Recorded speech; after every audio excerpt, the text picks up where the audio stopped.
नमस्कार दोस्तों, एक बार फिर से आप सभी का स्वागत है आपके अपने इस चैनल पर। और जैसे कि हम परसेंटेज पढ़ रहे थे, इससे पहले हम काफ़ी कुछ जान चुके हैं परसेंटेज के बारे में और चार पांच टाइप्स भी हम कर चुके हैं। अब हम आगे इस वीडियो में क्वेश्चंस लेने वाले हैं परसेंटेज पर बेस्ड, और उसी पर हम बेस्ड कई सारे जो ट्रिक्स और जो कई सारे जो कंसेप्ट हैं वो आगे हम इस क्वेश्चंस के थ्रू ही समझने की कोशिश करेंगे। तो अब हम कोशिश करेंगे ज़्यादा से ज़्यादा क्वेश्चंस की हम प्रैक्टिस करें परसेंटेज पर बेस्ड। तो उसी सीरीज़ में आज ये जो है हमारा पांचवा लेक्चर है, जिसमें कि हम क्वेश्चंस डील करने जा रहे हैं परसेंटेज पर बेस्ड। तो चलिए वीडियो की हम शुरुआत करते हैं, और आज का जो पहला क्वेश्चन है वो ये है, यदि कोई संख्या x 10% कम है y से और y 10% अधिक है 125 से, तो x का मान क्या होगा। If a number x is 10% less than y and y is 10% more than 125, then what is the value of x। इस क्वेश्चन को हम आइए देखते हैं कैसे डील करना है। इस क्वेश्चन को हम एग्ज़ाम पॉइंट ऑफ व्यू से लेने की कोशिश करेंगे कि हम एग्ज़ाम में इस क्वेश्चन को कैसे डील करेंगे। तो इस क्वेश्चन में आपको x और y के बीच में कुछ कंपैरिजन दे रखा है। क्या रखा है कि x और जो y है, x जो है वो 10% कम है। कितना कम है? 10% कम है, ठीक है, y से। और क्या रखा है कि जो y है वो 125 से 10% ज़्यादा है। तो इस तरीके से आपको कुछ कंपैरिजन दे रखा है। तो यहाँ पर हम y की वैल्यू निकाल सकते हैं बड़े ही आसानी से। कैसे? क्योंकि हमें 125 जो वैल्यू है उसका 10% ज़्यादा निकाले तो y की वैल्यू आ जाएगी। तो आइए हम अब कोशिश करते हैं y की वैल्यू निकालने की। अब 125 इसका अगर हम 10% यानी कि 1/10, 10% का मतलब 1/10 होता है। तो यहाँ से हम सोल्व करेंगे तो ये आ जाएगा 12.5। अब क्योंकि ये 10% ज़्यादा है, 125 से 10% ज़्यादा, तो 10% तो हम निकाल चुके हैं, ज़्यादा मतलब हमें एक इसको इसमें ऐड कर देना है, तो हमारी y की वैल्यू आ जाएगी। तो y की वैल्यू हो जाएगी 137.5। तो इस तरीके से हमने y की वैल्यू निकाल ली। आइए अब हम x, क्योंकि फाइनली हमें x की वैल्यू फाइंड करनी है। तो क्या रखा है, x y से 10% कम है। 10% कम होने का मतलब ये है कि 1/10, 10% का मतलब 1/10, यानी कि अगर कोई इनिशियल वैल्यू 10 थी तो इसका 10% कितना हुआ? 1, यानी कि 1 कम हुआ। सपोज़ मानिए कि अगर मैं कहूँ कि मेरे पास 10 रुपये हैं और आपके पास मुझसे 10% कम है, तो अगर मेरे पास 10 रुपये हैं और आपके पास 10% कम होने का मतलब क्या हुआ? 1 कम है आपके पास, यानी आपके पास कितने रुपये हुए? 9 रुपये हुए, ठीक है। तो इस तरीके से आप इस सवाल को समझने की कोशिश करें कि 10% का मतलब 1/10, 10 जो है वो इनिशियल वैल्यू को शो कर रहा है और उसका 10% यानी कि 1 कम है। तो यहाँ से हम ये कह सकते हैं कि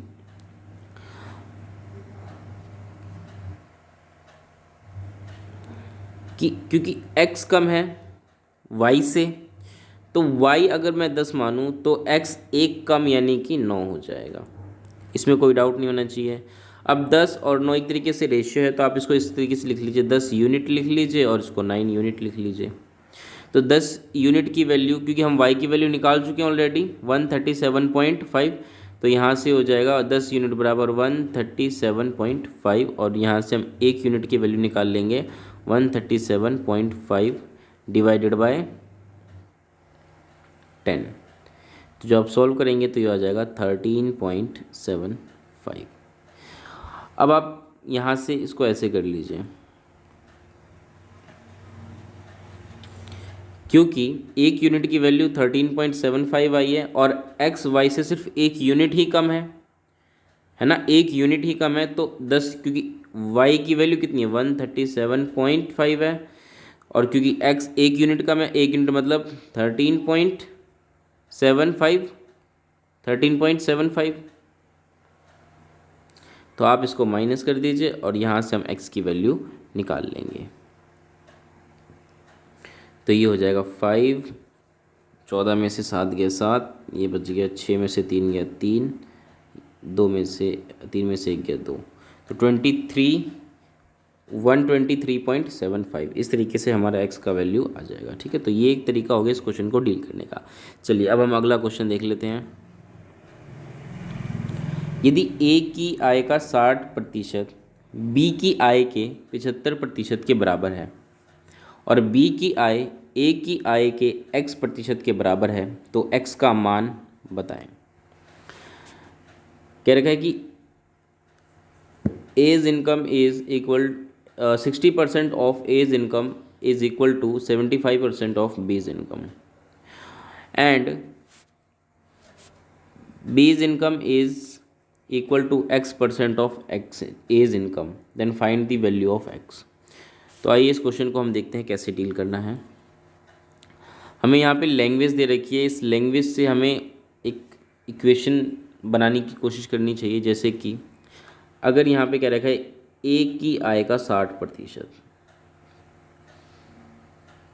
ए की आय का 60% बराबर है बी की आय के 75% के बराबर।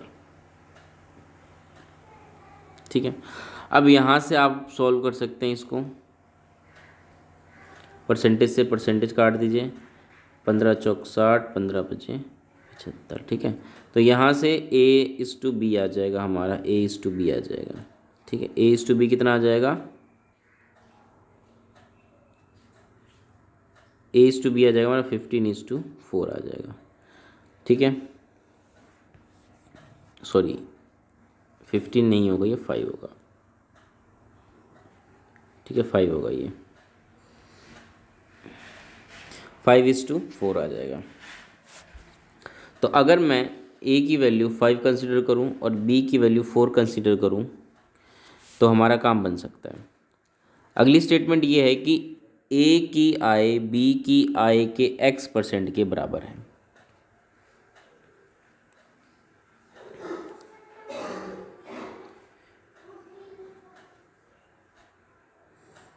B की जो आय है वो A की आय का x% है।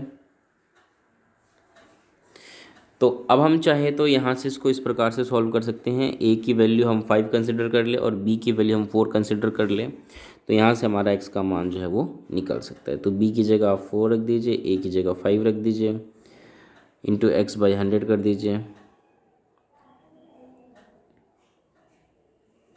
सॉल्व करेंगे आप यहाँ से 5 1 जा 5, 20, x की वैल्यू हो जाएगी 80%। ठीक है, या फिर आप दूसरा तरीका आप ये अपना सकते हैं। यहाँ पर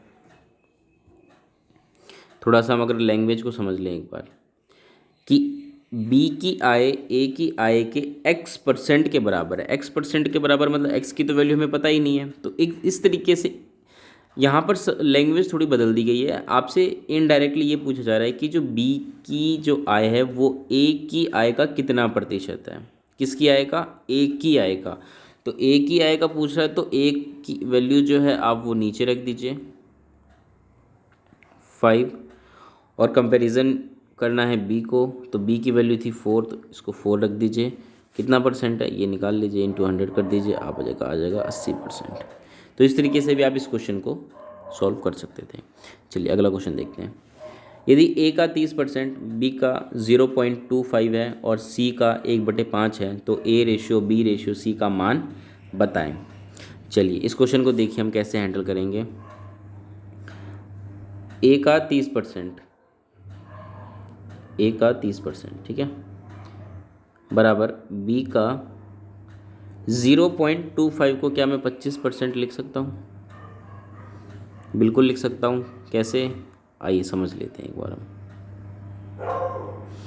देखिए 0.25 को क्या मैं इस प्रकार लिख सकता हूँ, 25/100, 25/100 लिख सकता हूँ, क्योंकि यहाँ पे डेसिमल को हटा के 2 डिजिट के बाद 2 0 लगा के 100 हो जाता है। ठीक है, इस तरीके से बेसिक चीज़ आपको पता होगी। अब 25/100 का मतलब 25% ही तो हुआ, तो इसलिए मैं इसको इस प्रकार से लिख सकता हूँ, इसमें कोई दिक्कत वाली बात नहीं है।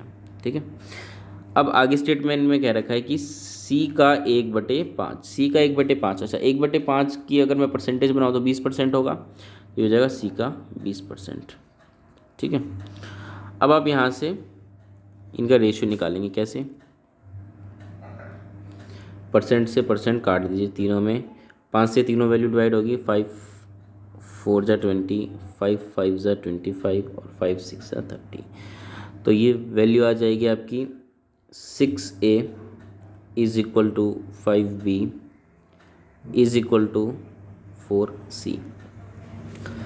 तो अब हमें A ratio B ratio C निकालना है। तो इसका मैं एक मेथड आपको बता देता हूँ कि किस तरीके से निकलेगा। सबसे पहले आपको क्या करना पड़ेगा कि आप देखिए A के साथ क्या है 6, 5, B के साथ 5 और C के साथ क्या है 4। तो आप 6, 5 और 4 इसका एलसीएम निकाल लीजिए। ठीक है, तो एलसीएम निकाल लेंगे तो ये आ जाएगा 60। हम क्या करेंगे, पहले इसका एलसीएम निकालेंगे, एलसीएम आ जाएगा 60।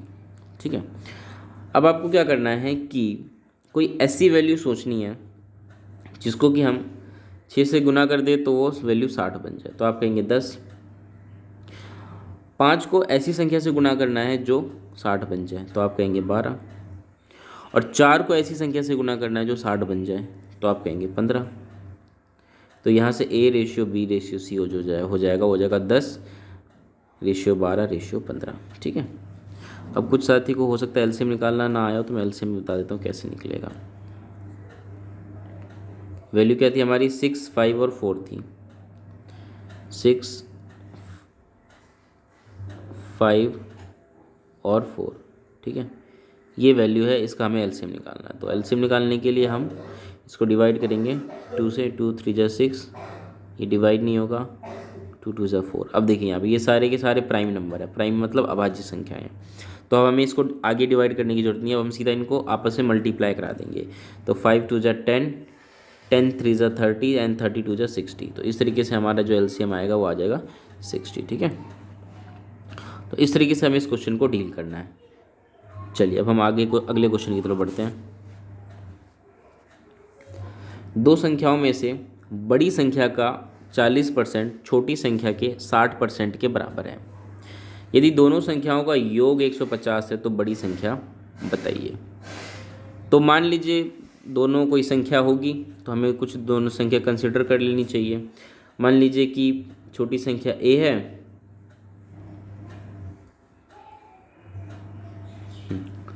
मान लीजिए जो छोटी संख्या है वो है A और जो बड़ी संख्या है वो है B। इसमें कोई दिक्कत नहीं है आपको। अगला स्टेटमेंट क्या कह रहा है कि बड़ी संख्या का 40%, बड़ी संख्या ये है तो B का 40% बराबर है छोटी संख्या के 60% की। छोटी संख्या A है तो A का 60%। ठीक है, अब यहाँ से हम इसको सॉल्व कर लेंगे। रेशियो से रेशियो काट दीजिए, 0 से 0 कट गया, 2 तिया 6, 2 दूनी 4। तो यहाँ से हम सॉल्व करेंगे तो ये आ जाएगा 2B is equal to 3A। No doubt, इसमें तो कोई दिक्कत नहीं है। और अगर मैं आपसे पूछ लूँ कि B रेशियो A कर लीजिए, A रेशियो B कर लीजिए, एक ही बात है। B रेशियो A निकालिए तो इसके सामने वाली वैल्यू को इधर ही रहने दीजिए, इस वाली वैल्यू को नीचे ले आइए।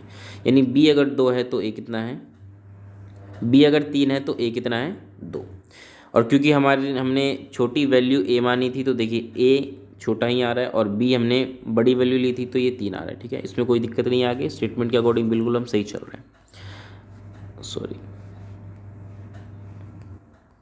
अगला स्टेटमेंट ये है, यदि दोनों संख्याओं का योग 150 है तो बड़ी संख्या बताइए। अब दोनों संख्याओं का योग हमें दे रखा है सवाल में, तो अब हम देख लेते हैं। हमने जो रेशियो निकाला इसके अकॉर्डिंग B अगर 3 है तो ये कितना है 2। 3 को आप 3 यूनिट लिख लीजिए, 2 को 2 यूनिट मान लीजिए, या 3x मान लीजिए या 2x मान लीजिए, बात एक ही है। ठीक है, फाइनली हमें फिर x का मान निकालना पड़ेगा वहाँ से। तो अगर हम B 3 माने और A 2 माने तो दोनों का योग यानी कि 3 और 2 कितना हो गया 5 यूनिट, और उसकी वैल्यू सवाल में कितनी दे रखी है 150। तो यहाँ से आप एक की वैल्यू निकाल लेंगे, डिवाइड करेंगे 30 आ जाएगा।